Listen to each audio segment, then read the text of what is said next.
So then after our charges, we would have a class. So we would be sent to a class studying about the vows in those beginning years. In the second year, I got to go across to the college and take a couple classes, which was quite exciting because I got to move out a little bit beyond that house, the one novitiate house. But in the novitiate itself, our whole day. So then we'd have class, then we'd have study time, then we'd come to lunch, and then we'd have a short prayer time together in the chapel, and then we'd go back to, oftentimes we'd go out and pick fruit and do canning because we raised our own food and did all our own canning, and so we had to be a part of the work crew for that.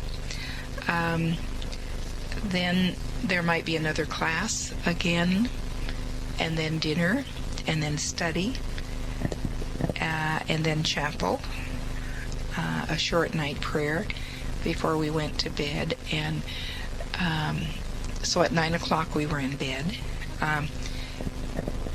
And during that time too, there were most of the days in the novitiate, it was silence. We didn't talk at meals. It was total silence. And on other days, like on a feast day or Sundays, we got to talk at our meals, so we got to visit and share. But it was always a grand silence at 9. No words after 9. What that was called. Did you ever So, cheat? Yes. If you met someone and nobody was around, yes. Then the second year of the novitiate was a little bit better because I did get to go over to the college and had a little more freedom. And then also, although the routine was pretty much the same, I mean, if I was over there for an hour, I had to be back for all of these other activities. Was it across the street? Yes, right, across the campus there. And then the second year also, this good friend of Fran McGreevy's, Carolyn had entered. She was 6 months after I was. I just met her the night when they gave me a party when I was entering the novitiate. But we became real good friends because she was my age. In fact, maybe a year or two older. But so we were the two older ones in the novitiate, so we became fast friends. And I remember a discussion with her out on the porch after we had heard a presentation on obedience, what the vow of obedience meant. And it was like blind obedience. Like if the superior tells you to plant a cabbage upside down, you plant it upside down. And that was an example. And I remember walking with Carolyn, and I said, Carolyn, it can't mean what it sounds like. And she said, I'm thinking the same thing. It can't mean what it sounds like. We're intelligent beings, and we've also had some experiences. You know, she was also a lab technician, a trained one. So I just remember really coming to grips with that, and finally had to come to the realization that that no, it wasn't that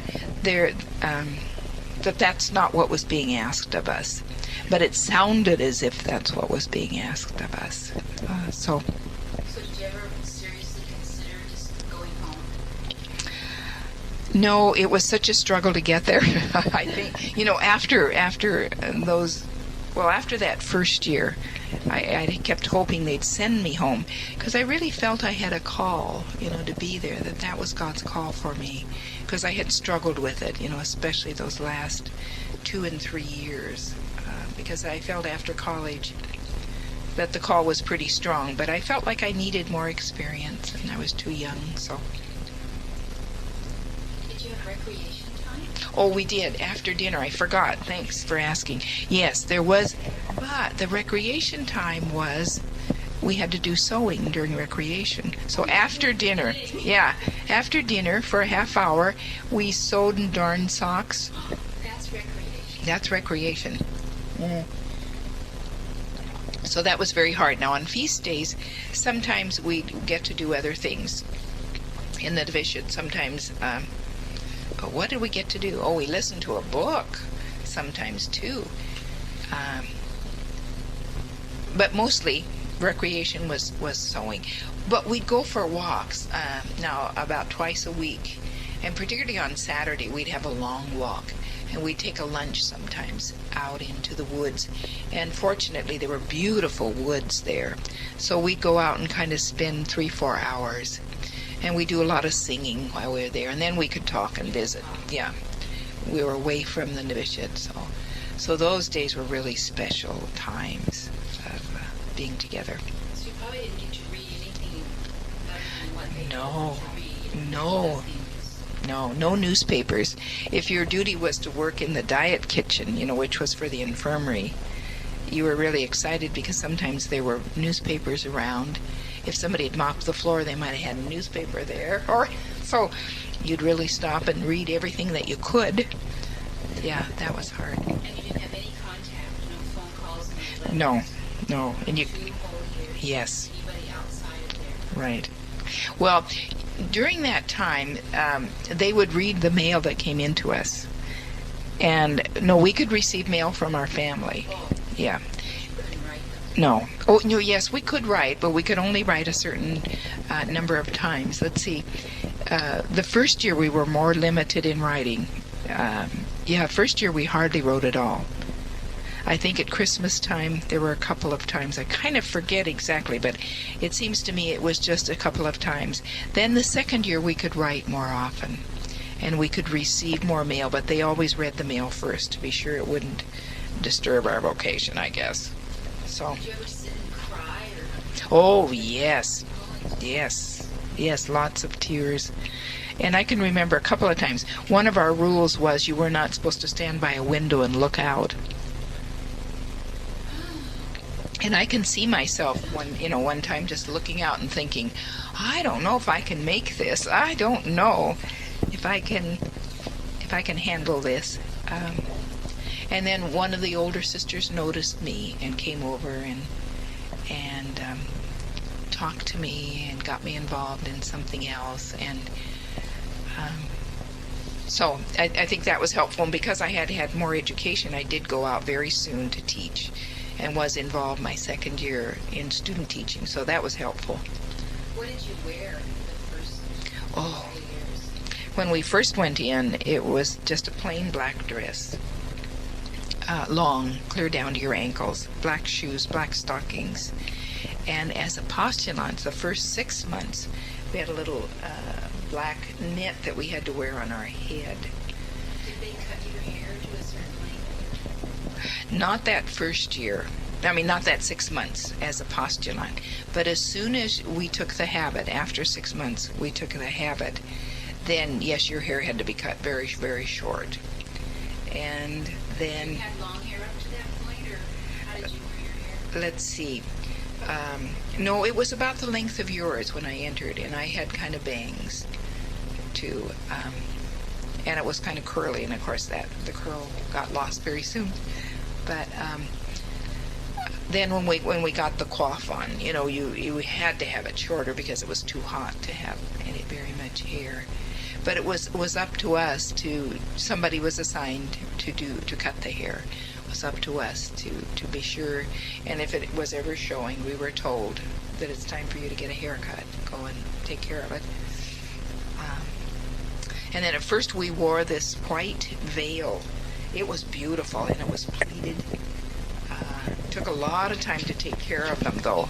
Somebody was assigned to do all the starched around we had the blinders kind of around our face, and then that was called a coif. And we had a bandeau, it was called, that fit on our head, a white piece that fit across the head, and then the white veil with the black dress. And then that dress that we had as a postulant we no longer had. Then we got a habit, which consisted of, when it was new, it weighed 10 pounds. It was heavy serge. Yeah, every double serge in the front. I don't know why, double pleats. It was. And then a cape that came over us with a large cross.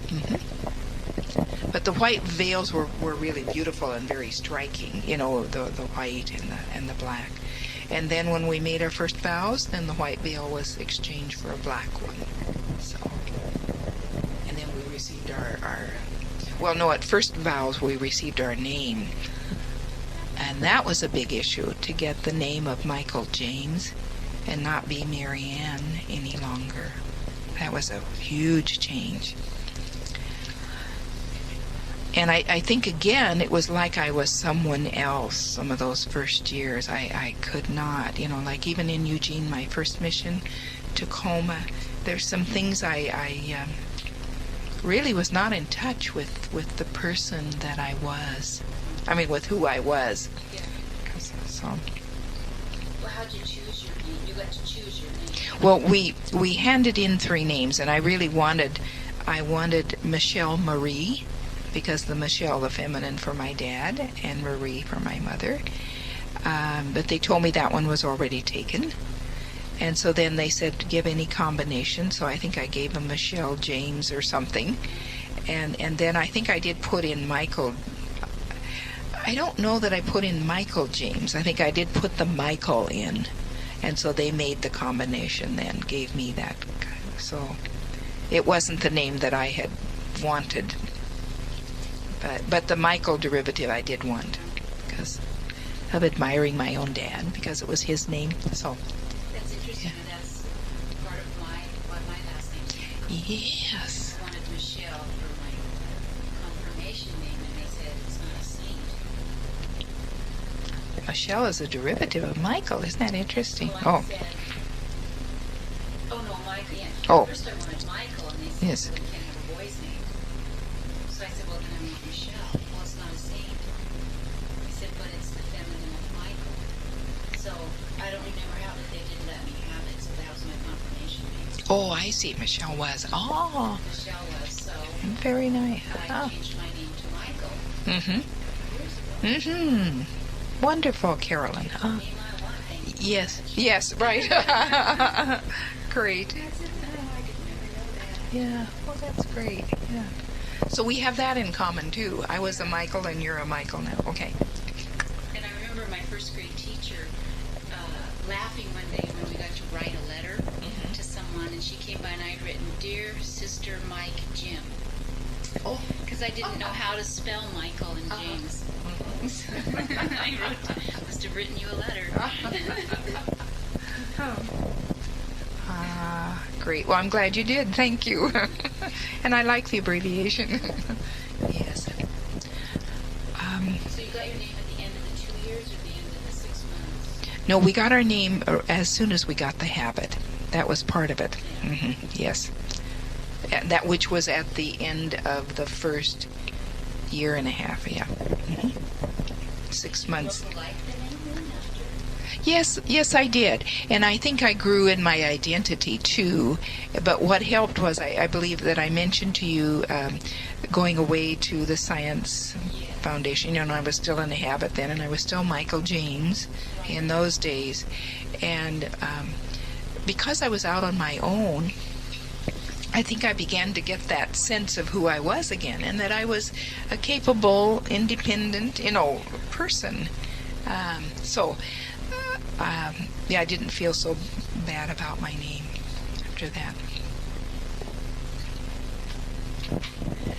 So after that, I was 4 years in Eugene teaching first grade, and then when I moved to Salem, I also taught first grade for 2 years there, and then moved to Tacoma and ended up teaching a third grade, first third, and then went to Richland, where I taught sixth grade, and then was in a departmental school, and that was an exciting year because I got to teach science then for 6th, 7th, and 8th grade, and that was really wonderful. And I taught science and math. And being in Richland, there were lots of people who had moved out, who were highly trained scientists, of course, and they would there were a couple of dads who were very helpful to me. One made a scale for me on how many math problems there were, and if they had this many wrong, what percentage they got. And then he would also correct the math. I had 2 huge math classes I think in those days we had 50 in each class. And he would take the papers home and correct them every night. And then the next morning, he would drop them off on his way to work. His child would come to Mass, so he'd drop them off early so I could get over there early. And he would he'd have these 5 clipped together and say, they didn't understand the division of this section. This group didn't understand da-da-da-da. And he had the percentage and everything on their papers. So I could sit down and I could look over and I could figure out who I needed to help with what. And if there was a large percentage, then I needed to review before going on to the next question. That was in there, I think. Yeah. So, oh my goodness, what a help. He was just a wonderful man. And then in the science classes, he took us out to Hanford, and showed us the plutonium area. He worked in that area at that time. So those were exciting years. And then let's see, it was, I believe, my second year there that I started going to Webster College that I mentioned earlier. And as a part of that grant, we were given like kitchen physics and mealworms. We were given hands-on science materials. And so then I went back the next year and was able to teach the 6th grade kitchen physics and those units. And so that made me, I was a good science teacher, and the kids loved it. And being in an area where science was was very important to the families. So those were exciting years. What's kitchen physics? Oh, it was physics on a level, taking soda and using kitchen materials and they gave us little balance beams that we could set up, but just using kitchen items to really help them to learn physics. Yeah, it was a wonderful unit.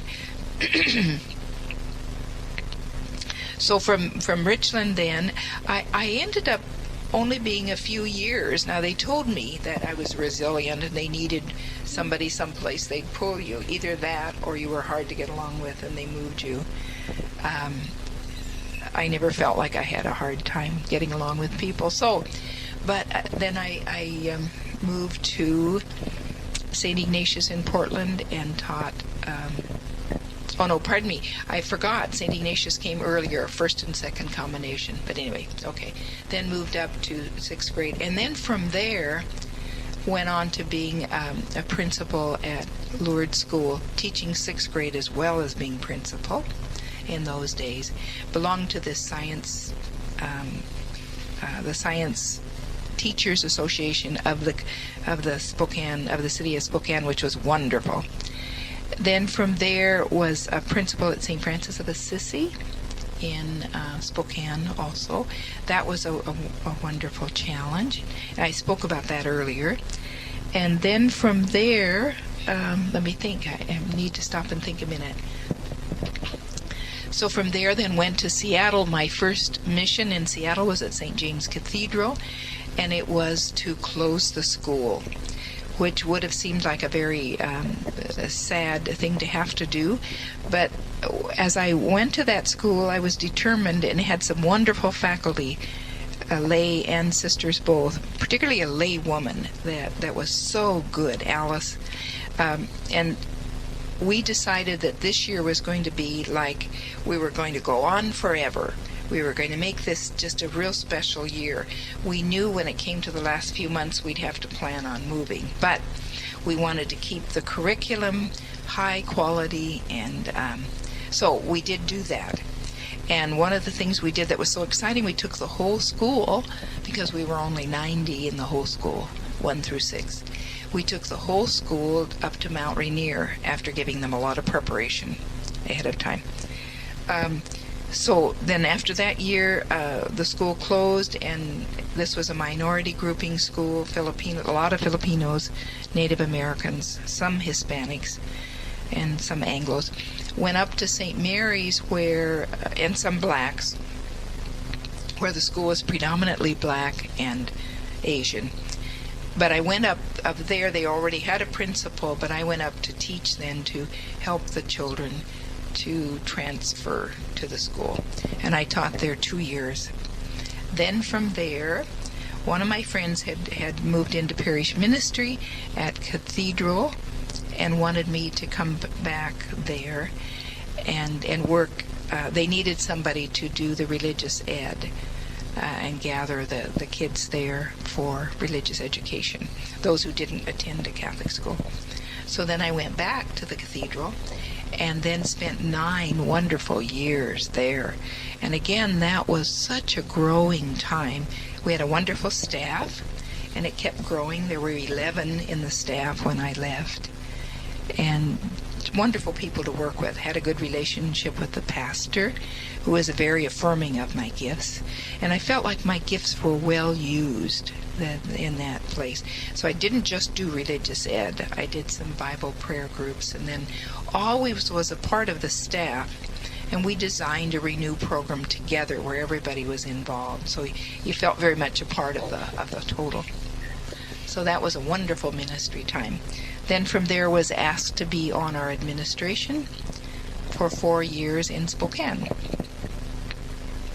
And then after finishing that, I had the joy of having a sabbatical and was able to go to Creation-Centered Spirituality at Oakland, California, and then spend 3 months of that sabbatical in Peru in La Curva, which was a small villages. We served in 4 small villages near the border of Chile. Then on my return from there, I knew I wanted to work in a multicultural area, and I knew I wanted to leave Seattle because I felt they had a lot of resources. And so this job in Wapato, Washington was available. I interviewed, seemed to fit my gifts, so I came to Wapato and have spent now 7 years here.